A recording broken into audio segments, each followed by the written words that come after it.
Bloomberg rates CZ as one of the richest men on earth of $28 billion. But CZ says, I don't have anyone near as that. I don't know. I don't know how they came up with the metric, and no one knows how many Bitcoins CZ owns, but there's no doubt about it. Binance is so big, and I don't know the percentage that CZ owns, but I have no doubt. You know, I honestly think CZ could become the world's richest man one day. When Bitcoin becomes like $1 million each, okay, or even more than that, CZ could be like the very first paper trillionaire, like even richer than Elon Musk. I mean, Binance is that big, and who knows how many Bitcoins CZ has. You know, Michael Saylor has 140,000. CZ could have like 500,000 or 300,000 at his, not just from Binance, but his own. I mean, no one knows. But I have no doubt CZ could become the richest man on earth, on paper at least. That's what happens when you believe in Bitcoin. Saw this, a big giant financial giant, Franklin Templeton. They're 1.4 not billion, trillion asset manager. They will be releasing, or fund manager, I should say, excuse me. They're going to release a U.S. registered mutual fund that runs on top of Polygon, the very first ever in history. And somehow they got approval for it. I guess maybe because the fund doesn't have Bitcoin in it. It's just a fund that's running on top of blockchain like Polygon. But it's kind of wild to think about it. Okay? And somehow it got the okay. I don't know if Gary gave the okay or someone else gave the okay, but they are moving forward. It's very big for Polygon and definitely pretty big for Franklin Templeton, who's taking a big risk to put this on the blockchain. So that's pretty interesting. Very interesting. Involved with everything. I also saw this. Circle is creating a new kind of like bridgeless bridge, so to speak, for USDC. They are calling it the Cross-Chain Transfer Protocol, CCTP, which allows users to transfer between Ethereum and Avalanche without needing to bridge. That's pretty interesting. And if they can do that with other chains, that would be great. But for now, they're just sticking with Avalanche. But I'm pretty sure they're going to branch out to all the other chains that currently support USDC. It's kind of interesting. In case you're still clinging on hope, you're a bear, and you want to hibernate, and you're still clinging on hope that somehow we're going to dip back into crypto winter, or we're still in crypto winter, or something else, you know, I don't know. It's over. It's over. It's just over. Don't think about it, okay?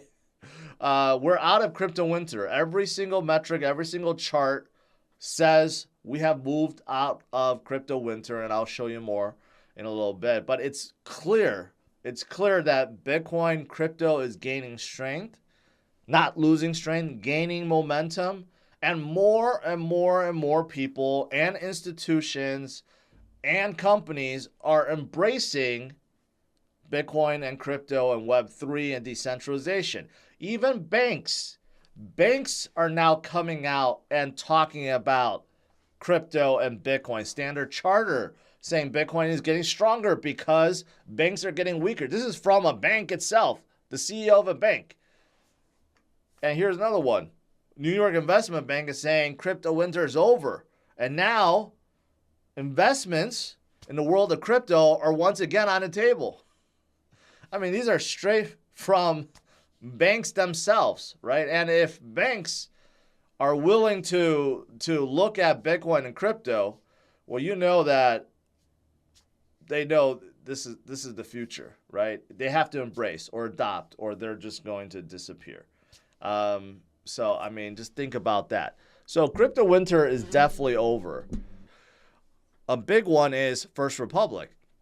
First Republic down 50% yesterday, down 30% today. And I saw their stock was halted multiple times, and they are desperate, looking for a rescue deal. So it's going to come tomorrow, Friday. The FDIC, Fed will be bailing them out. Okay, once again, another bank. Okay, and many bank CEOs have come out and said, I don't think this is the end. I think we're going to see more of this, right? So again, I think this is going to cause some hesitation in terms of Powell raising more rates, right? Because the constant rate hiking is having effect on these banks, okay? And there's others. Without that emergency loan program, we probably would have seen a dozen or more of other banks fail already. So, yeah. So this is a big endorsement for Bitcoin, right? Yes, when there's distrust in banks, there's fear of banks going under, Bitcoin gets stronger. Shocking.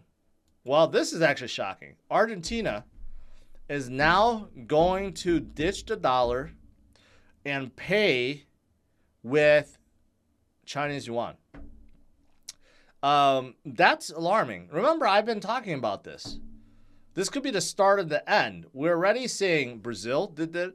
Brazil is no longer buying with US dollars, right? Japan is doing it, buying Russian oil, not using dollars. Obviously, China and Russia, they're not using a dollar among each other.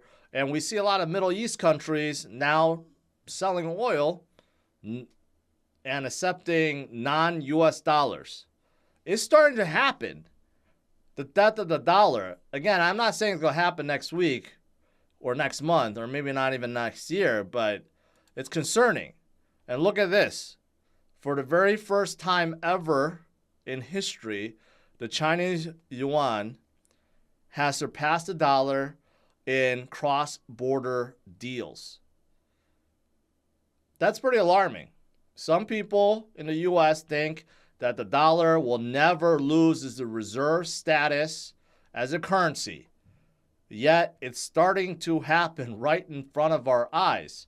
And this debt ceiling situation is not making anything better or easier, because Congress will probably have to vote to increase the debt ceiling, because if they don't, it'll be Armageddon for the U.S. dollar and U.S. credit rating. So they're going to have to do it, which leads to more money printing, and eventually it's going to cause the collapse of the dollar. But it's starting to happen already. China is making some moves right now, okay? But why this is important? Well, again, it shows you. All currencies eventually fail. It doesn't matter how strong the currency is. Eventually, they all die. They all die for one reason or another. Every currency loses its status as a reserve currency as well. What is the next reserve currency? Is it the Chinese yuan? Maybe. Or is it Bitcoin? Maybe. Maybe someday it could be Bitcoin, right? But every fiat currency collapses due to usually greed and overprinting.